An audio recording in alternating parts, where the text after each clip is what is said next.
বাজারটা তো বেশ জমজমাট, কিন্তু লোকটার অহংকার আকাশ ছুঁয়েছে মনে হচ্ছে। সে দোকানের সামনে গিয়ে দাঁড়ায়। 1 প্লেট চিকেন ভাত দিন তো। 150 টাকা আগে দেন। খাবার খেয়ে টাকা পরে দিলে সমস্যা? এখানে লালুর নিয়ম চলে, আগে টাকা পরে খাবার। বিজয় পকেট থেকে টাকা বের করে দেয়। ঠিক আছে, তবে একটা কথা বলি, যে ব্যবসা শুধু ভয় দেখিয়ে চলে সেটা বেশি দিন টেকে না। চারপাশের মানুষ অবাক হয়ে তাকায়। তুমি নতুন এসেছো তাই বেশি কথা বলছো। এই বাজারে আমার সাথে লাগতে এলে মানুষ টিকতে পারে না।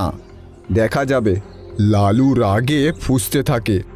লোভ আর অহংকারে অন্ধ হয়ে গিয়েছে লালু, কিন্তু সে জানতো না এই বাজারেই এমন একজনের আগমন হয়েছে যে তার অন্যায়ের সাম্রাজ্য কাঁপিয়ে দেবে।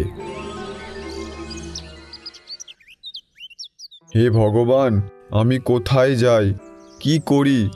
আমার কাছে যা টাকা ছিল সব শেষ হয়ে গেছে। এখন 1 টাকাও নেই আমার কাছে। আর তার ওপর আমার খুব খিদে পাচ্ছে। 2 দিন হলো কিছু খাইনি। আমি কি করে জানবো যে আমায় একদিন এই দিনও দেখতে হবে?